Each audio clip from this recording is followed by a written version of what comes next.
own the chaos. The stock market is crazy and chaotic. Oh my God, are you seeing this shit, bro? Tesla closed at $695. What the hell is going on? Brad and Fat Man Zoom are here to help you own it. Now with IBM getting here, I think it's just going to come more to the forefront, and people are going to get more and more eyeballs on Salesforce. Should see a really nice move. Taking it to the suits, being relatable and hilarious. We got D's nuts in the crew. Every crew needs D's nuts. You know what D's nuts' number one holding is? Big C. Get ready to own the chaos in 3, 2, 1.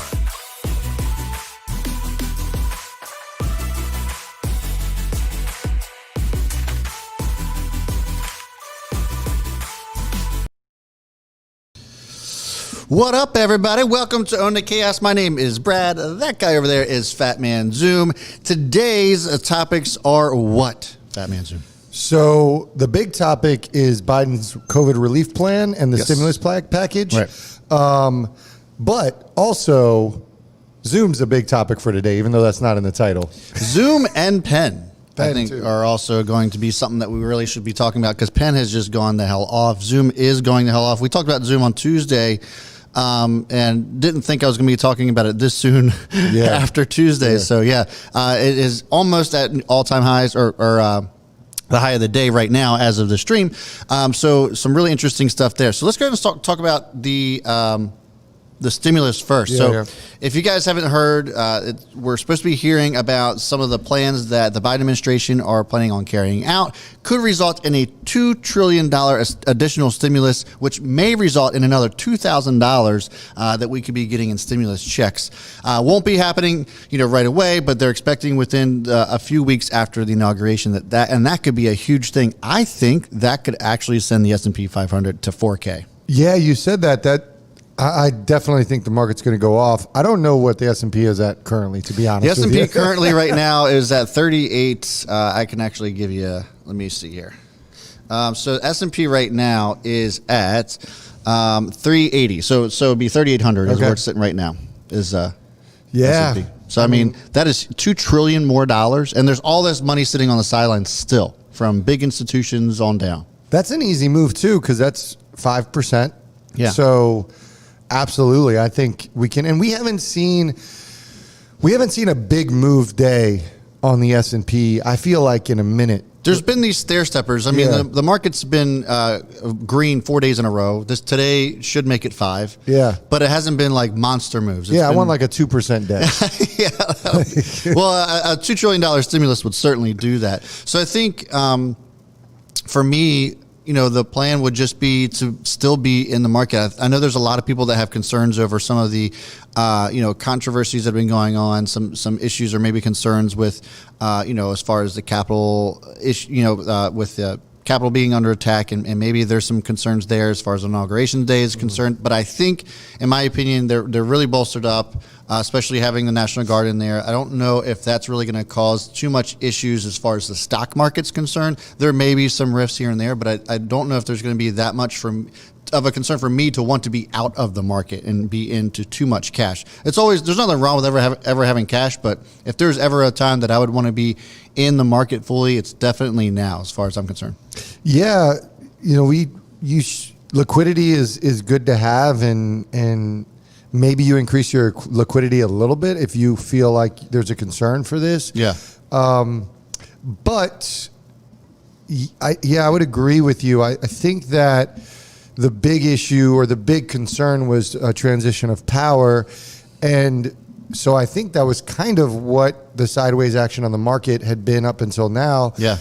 And it sounds like that's not going to be an issue. And so I think the market's going to show relief that it didn't happen, and actually it should bode well. I think so too. I mean, if it's one thing that the market likes more than anything, it's certainty versus uncertainty. So I think that any way you swing it, as long as we have a definitive answer of the direction that we're headed, the market's happy. So, and anytime you're injecting money into the markets themselves, it's going to do well. So if you guys are worried about what's going to be coming about, as far as I'm concerned, I don't think there's anything to worry about. And I would still have a lot of my money in the market and in equities in particular. Yeah, I would agree. And I would say that one of the things I think about is, I don't know if you need to be out, but consider your position. So if there's uncertainty, your positions that you hold should reflect that uncertainty. So maybe not as many spec plays. Maybe, if you're really concerned, I like dividends, because as they go, there's not a ton of volatility, right? And they have a low beta. So if the market goes down, they should actually not go down as far. But if they go down, your yield goes up. So they're a hedge. If you're just like, I don't know, I'd rather be in that, have something in the game, because if the market does go up, it'll go up. It just won't go up as much, and it's better than zero growth that you'll have with it sit on the sideline. So there's different strategies you can have. You can do that. You can do an ETF strategy. You can do an index strategy. But to your point, do you want to just have cash sitting, to be out of it? Probably not. Yeah. So I like the idea, and I'm in the same boat. My positions and my liquidity reflects my bullishness on the market. Now I have moved out of a lot of spec plays just because at the end of the year I was a little bit unsure, but I put them into more sure things. So I believed in Zoom, and we talked about this. I was loading up on Zoom. I believed in Tesla. So I had far less positions. I trimmed my positions in half, but my position sizes increased in those companies that I believed in: Apple, Amazon, Tesla, Zoom, those ones. And we talked about this, and this will potentially segue to the Zoom conversation.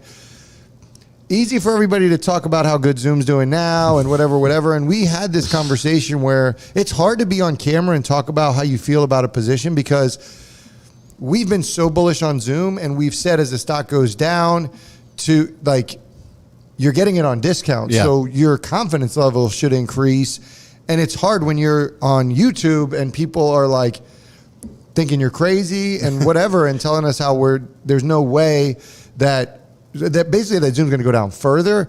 It's hard to stick to those laurels. And we made a decision a couple weeks ago where we had a conversation. We were like, you know what? Come hell or high water, what we believe, we'll silence the noise. And the reality is, we were able to benefit on getting it a better cost, where more people are probably trying to get in the last couple of days. We've been in full position. So, well, I mean, we saw how many weak cans there were when you were looking at when you were even looking at the offering news, and we're uncertain, still bullish, of course, but still we're just uncertain about where the direction of the stock was going to go, and it reflected that there was a lot of people that sold this off. I mean, we went all the way down to what, 315? It was pretty low pre-market when we saw that, and the light bulb went off for me as far as the potential S&P inclusion. It seems to be that's kind of what's being reflected here, and especially with ARK Invest almost doubling down, that's probably more of doubling down into that. So I think that with Zoom being down that far, it was almost a no-brainer to at least scoop something up. And now it's obviously paying off. If this gets back up over $400 a share, I think we see really strong moves out of this thing. And if it does come true that we see S&P inclusion on Zoom, I mean, look out, $500. Yeah, and to be clear, there is a point where I'm out of a stock. I'm not just going to ride a stock, down to the bottom. But even that offering news, it still held up pretty nicely. So it's not like, I know somebody had commented on the video where essentially or I think it was actually in the watch list I wrote something, but basically they're like, I sold out. Afterwards they're like, I sold out because of it. And it's like, no, it's so you keep your eye on it. You watch it, and if you had watched it, you could see that it actually held up pretty nicely. And what we know with anything, when the news hits, at least now, when news hits on ARK, stocks go up. Yeah. And so you want to be in it before you hear the news on ARK, because that's a nice little bump that it'll have. Hopefully this continues. I'm hoping before the stream ends, this bad boy gets to the highs of the day. It's going to get close. Speaking of ARK Invest, and this is like a little bit of a side topic, but if you guys didn't see, ARK Invest is starting a new ETF. It's ARKX, and SPCE, bro, is up 20% right now as we're speaking. Yeah, that's awesome. Things continues to roll. So if you guys are looking at anything as far as ARK Invest and any recent news as far as they're concerned, looking at SPCE right now, it seems to be the one that you want to be in because of that. But also be careful; it's still speculative. But yeah, man, just to your point about anything that ARK's been touching lately has just been turning to gold. It's just another example of that. Yeah, it'll be interesting to see these stocks, because correct me if I'm wrong, these stocks are moving because of the anticipation of them being in the ETF. Correct. We don't know what's Correct. in the ETF. Yeah. So when it is announced, there's Yeah. a couple that'll probably keep going further. Yeah. But then there's a couple that are going to crash, and it's going to be ugly. I would have to believe that SPCE's got to be on the list. Yeah. That's a good bet that it would be on the list. And then VGAC, which is also the other, I think, it's still SPAC. They haven't found a target for that, right? I think so. VGAC is another Virgin Galactic or Virgin related SPAC stock. I don't believe it. No, it doesn't look like they've had a target for that yet, but that's also moved slightly, had a little bit of a pop, but Virgin Galactic is the big one today. And I actually bought into that just on almost more or less of a kind of a lotto type of play. I didn't go crazy on it, but it's doing pretty well. I'm up 4% on Virgin Galactic today. Speaking of a lotto type play, I had a lotto type play this morning. And that lotto type play, let's see how it's doing before I say it, because I won't say it if it's not doing well. You guys say it either way now. Affirm. Oh, yeah. AFRM. Yeah. So Affirm, if you want to pull that up, Affirm IPO'd yesterday. And I'm actually working on a video for it for my channel, Fat Man Zoom channel, that I'm going to hopefully do tonight if I have time. But I've loved this company when it's been private. And listen, this is a day trade, short-term swing. I may hang on to it till tomorrow, but I'm out of it. Yeah. I won't hold it over the weekend, but this thing's at $120. I got in at $100. I'm up nearly 20% on it today. But listen, if you guys don't know about Firm, check it out. These levels are high. It's typical IPO. Yeah. I'm not saying getting in. I think it's crazy to get in right now. If you want to day trade it, cool. But long term, this one's going to be one that plays. Yeah, I mean, that's obviously done really well. I think that this may end up continuing. If we just go ahead and look at the chart here, this may end up continuing. We'll see, but I don't know. We'll probably see this continue to move until we get close to perhaps lockup period, that sort of thing. I'm sure there'll probably be some brief profit taking, but Affirm's going to be a good IPO to hold on to. Another one that actually IPO'd today was Woof. What a horrible ticker. I understand why they did it, but it's stupid. It's Petco. Petco also IPO today. It's up 66% since it started being traded today. So incredible move on this one.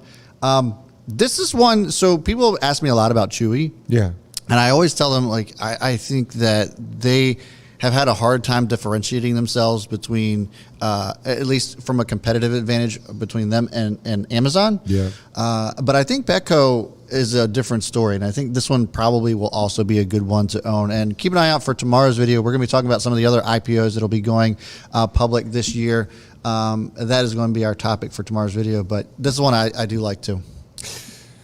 Yeah, I do too. Actually, I don't want to say I do too. I say my knee jerk is I think just the name is going to get it to move. Yeah. I'll be honest, I haven't looked into the fundamentals. I think when you have an IPO and it's a well-known name, it should do really well.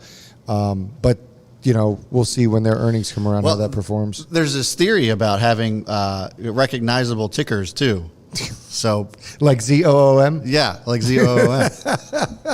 People buying Zoom instead of ZM, and we all know how that turned out.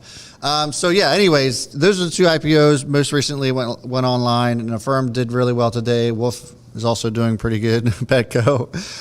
But next order of business is Penn National. Now, there's been some speculation about potentially selling Penn National. I, for one, trim some leading up to that $100, that century mark, and have not sold a dime. Don't plan on selling a dime of that for the foreseeable future. Yeah, and to clarify, when you're saying there's talk about it, like just analysts and people out there, and there's so just reading off of an article on Barron's, there was an analyst through Barron's that basically brought up several different issues that they're having with Penn National and justifying its valuation and why they think it should belong up here. You know, we had the CFO who stepped down after a year, which is kind of unusual, but given the circumstances and just hearing from Dave Portnoy, said that, you know, he didn't want to leave his family and there are issues with the pandemic and all that good stuff. That was why he ended up, stepping down. So then the person that comes in, there's just a lot of people that raise questions and red flags with that. I didn't see too much of an issue with it, even though I feel as if I thought that you had mentioned that you were kind of like on the fence about how you felt about the CFO stepping down and bringing in a new one. Yeah. It's it was very sketchy how it happened. It was non-traditional. Yeah. Usually first of all, sea levels don't shift like that. Yeah. They don't shift in that short amount of time. Right. So that to me was a red flag. Now, if he just got a greater opportunity and was a CEO, whatever, CEO of another company, okay, yeah, that makes sense. But there was no reason. And so that gave me pause. The other thing is, if somebody's leaving on good terms, they usually give them a lot longer to find the replacement, to transition out, and to make sure that goes smoothly, where that was, and it could be over a year before that stuff happens. Right. And so that, just the fact that it was a quick switch over and that there wasn't a long tenure, that raised flags. Didn't make me want to like change my mind on my sentiment towards it, but it definitely is something that I was like, okay, that doesn't make any sense. Let me just keep an eye on things and, sort of keep my ear to the ground on that. Yeah, so it was very unusual. I think, though, it's difficult because we're like in an unusual times, so to speak. And I think, from what I understand, he was working remotely from California and hadn't really been traveling all that much, and there was just some other issues there. So who knows? I mean, who knows at the end of the day what transpired? But either way, that was a red flag. A couple of other things were that the Barstool Bets app is only active in Pennsylvania. It's not active anywhere else. So the theory is that they're losing market share to betting apps. Whether you agree with that or not, that's what they're saying. And then also their revenue is after EBITDA was down, but before it was actually up a ton. So before EBITDA, it was $452.6 billion, which is up from $407 last year. So I still think that's actually not too bad considering all the things that they've had to go through, especially since Penn National was and still is primarily a brick and mortar business. Yeah, it is. I think those are fair points, and I think for traders, one of the big things is to understand that a very common downfall is confirmation bias. Yeah. And it's very easy when you're bullish on a stock, especially something like Penn, that we're extremely bullish. It's one of our top stocks. It's one of our favorites. It's my favorite one of 2021. Yeah, and so it's really easy for confirmation bias to set in and for us to just dismiss something. Yeah. I would argue if you cross something that is a headwind and you're really, really bullish on a stock, I would argue that you should probably pay more attention. Like, it's almost like playing devil's advocate. Like, I'm bullish on this, so nothing's going to get me off. So, like, I need to overthink headwinds. Right. And that's kind of where I'm coming from. So they're fair points. But again, when I talk about you have to compel me, it's not compelling enough just because of my level of bullishness. But the market share one, I think, is the most valid one. Yes, I do too. Because it's not about that they can't get the market share. It's that the other guys are they're just so far ahead. Yeah. And they're not at the same starting line. They've had such a head start. Yeah. And so as far as the Michigan, that's what we're excited about, is because everybody has the same starting line. But yeah, they have a lot of work to do getting into markets, and they're able to hedge it with the Barstool community. Yeah. But that's still work. That's still energy to get people to convert, especially the ones, I think Barstool people probably have DraftKings if it's not available. Right. And it doesn't matter how much you love them, like, you still got to take your money out of DraftKings. You got to bring it over to back Penn. over, right. Yeah, so so it's a fair point, but for 2021, it's not a fair point or it's not compelling because there's so many new markets opening up. Right. And you always talk about, the markets forward looking. There's a lot more coming this year, and so that's not going to play for definitely not 2021, but probably a few years it's not going to play. Yeah, for me, to what you were saying as far as compelling is concerned, I have stood by this since really the kind of the beginning, since I've bought into Barstool and when they acquired Penn National. And for me, it's the competitive advantage that Barstool has compared to all of the other betting apps, and that is the community.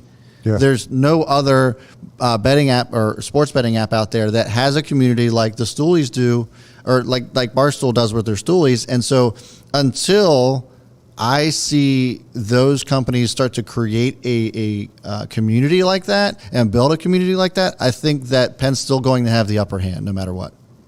Yeah, there will be a point where they'll have to. It has to turn into monetization. Yes, correct. And that's not a guarantee. So I don't care how strong your community is. I don't care how following your community, how much of a following you have.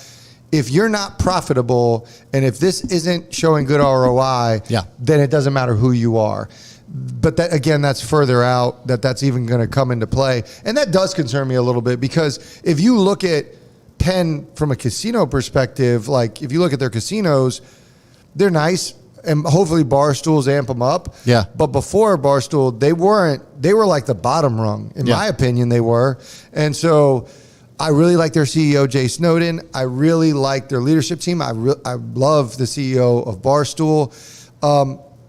So I think it's in good hands, and I think they understand what their challenges are facing. So I definitely were bullish, and I want to make it clear that, like, there are a lot of things they have to address. This isn't the perfect company by any means, but they're positioned. If they do it right, they have the right people in place, and they should be able to capitalize on it. And if their history is any indication of what the future holds, Barstool has always won. That's the bottom line. Right. Dave Portnoy has always find a way to win. So he says he always bets on himself and wins. So yeah, for sure. We got a couple comments here. So Sean, shout out to Sean, 2,458 shares of Penn. You'll have to pry them from my cold, dead hands. That's hilarious. That's awesome. I will say, I do want to shout out my top five, because the people that get here early, I respect it, I appreciate it. Yeah. So Sean, Jeff Chow, Sean Dupuis, Sam Cisneros, and Mash, you're our starting five today. Thank you. Shout out. Yes, and they're all Chaos Crew members. Congrats to you for not having a life and hanging out half hour before we went live. And we have, how many people we have watching? We got 295 folks watching and 55 likes, which is weak sauce in my opinion. So if you guys could get those thumbs up, we certainly would appreciate it if you guys are getting value out of today's stream. We would love the love. And Randy R asks, we'll take a question because it's topical. Yeah. Win or MGM? MGM all day long. Yeah. Win's great. I mean, if you own Win, I ain't mad at you for that, but I think MGM's a better company to hold. And actually, if you pull up MGM, I think it's actually a good level, because I'm about to add it to our long-term portfolio. Yeah, it sold off a little bit, didn't it? Yeah, but it came right back. Okay. Let me check it out. It's just hanging at $30. Yeah. So, and this has actually been a really good spot for it, right around that $30 mark. It kind of fell back into this channel between 29.30 and holding up again in between at 31. So it really is in that sweet spot to consider buying it. Because I think if we can see a sustained break up above 31, it should do really well just from a chart perspective. But we love this company just because of the, the fundamentals, the balance sheet here that probably has the best balance sheet out of all of the casino type stocks, I would argue. And I just love the company, the amount of cash they have on hand, all that good stuff. They're just going to do really well. And even if we had a second pandemic, they would be fine. Yeah, and Penn and MGM are the top two for us. That's fair.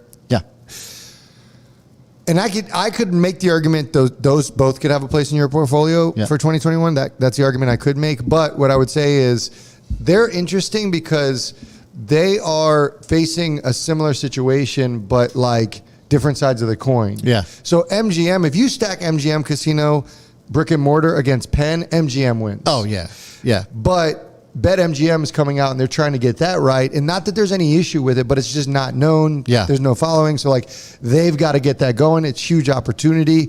I would argue they're in a tougher position. Like there's way more money in the digital side. Yes. And so correct. Penn is strong in that, with Barstool, where it's easy to like spruce up brick and mortar, make it nice, reinvest in it, whatever. Yeah. So I would argue that it's going to be more challenging for MGM, but it's funny how they both have a challenge, and there's two things that you're looking at that they participate in, but it's the opposite thing. Yeah, 100%. And well, and MGM just has so much more cash than Penn does too, which is crazy. I mean, I think when the pandemic first started, they shut everything down. They came out and said they have enough cash to really just stay closed for the next 3 years, and they would be fine. And they had insiders buying a shit ton of MGM down in the $12 range, which I see a lot of my folks, some of my longtime followers are saying that I've been talking about MGM for the last 6 months. This is why, because there's 3 stocks in particular that I said were extremely underrated when basically the bottom fell out of the market. When the bottom came in, I was like, you got to buy some MGM and look at how much these insiders are buying. They bought up a ton of MGM shares down in the $12, $13 range. And even as it sits above $30 a share, I mean, that's more than double if you guys just hung in there with MGM. So appreciate the love, guys. Yeah, and I still feel very strongly about it. We're still not back to where we were pre-pandemic, so it's got plenty of room to go. Yeah, so I like this one. I think it has an opportunity to move, but all gaming, we've said this, we're bullish on it. Yep. For anybody who was in the Level 3 live trading with me yesterday morning for our crew, the GAN trade was awesome. It's up 7%. It's about to break a high of the day. So if anybody was in GAN, you're sitting pretty on that one, and that thing bounced right off of support and went off. So once I'm out of that, I'm going right to MGM. I'm moseying on over. I like it. And then eventually Penn. Ultimately, the goal is to get Penn into the long-term portfolio. I just haven't gotten there yet. That's too funny. So speaking of the crew, the Level 3 crew, if you guys are curious and want and see some of the folks with the red bears, the green bulls next to the names, those are the folks that are in the Chaos Crew. The Chaos Crew is not just a channel membership. We put out daily watch lists as well as give access to our portfolios, have secret live streams, private live streams. They're not secret. People know about them. Private live streams that we're actually going to be going live with them in about an hour. And so if you guys want access to all of that stuff, then hit the join button next to subscribe. Also, if you can't see it there, there's a link in the description if you want to be a part of that. Also, there is ownthechaos.com. You can go and visit if you guys want to be a part of Level 2 or 3. Just to give you perspective, I'm not trying to brag or nothing, but we're about 80% up on the portfolio for our Chaos Crew members. So if you guys have been following along in this portfolio, we're 80% up since inception. We're up 17% since the first of the year. Yeah, so we've been rocking. If you guys want to be a part of that, you guys want to see how the portfolio is performing and see what I'm seeing, the value and the type of the stocks that I have, also Fat Man Zooms, then hit that join button. We'd love to have you guys a part of the crew. All right, guys. The last thing I want to bring up is the dividend bot. Yes. So we talked about the dividend bot yesterday. Tomorrow we're doing a webinar. Many people have asked about this, so I just wanted to bring it up again.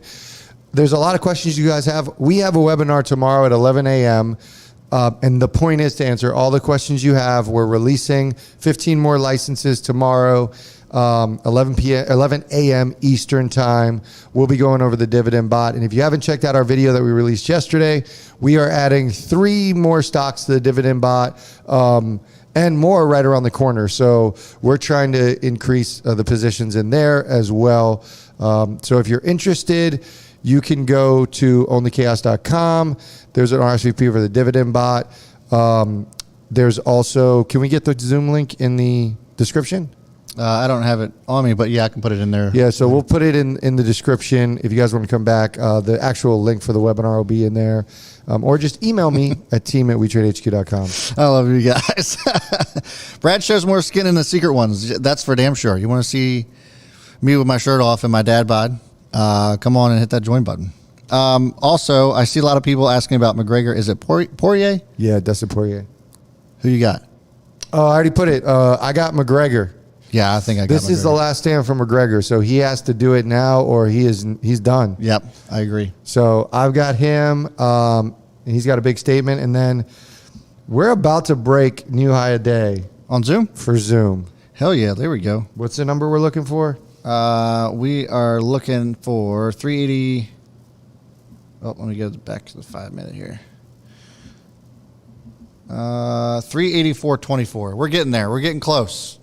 We're getting close. We're at 383, 384. Just hit 384 just now. Yeah. So good stuff. Good stuff, man. All right, so great. For those of you that are in the crew, we will do the closing bell 3:30 p.m. Eastern time. So we'll see you guys there. If you guys want to be a part of the closing bell, it's our private live stream where you get to ask any questions. I know you've been blowing up questions in here, but that's where we'll do it at. So Hit that join button. join the crew. See you guys. That's going to do it for us. On your way out, hit that like button if you wouldn't mind. And if you're visiting for the first time, make sure you're all hitting subscribe. Hit those notification bells, all that good stuff. You know what to do. You've been on YouTube long enough. Thanks so much for hanging out, guys, this afternoon. For you guys in the Chaos crew, we will see you in an hour. Peace. Bye. Malta Goya.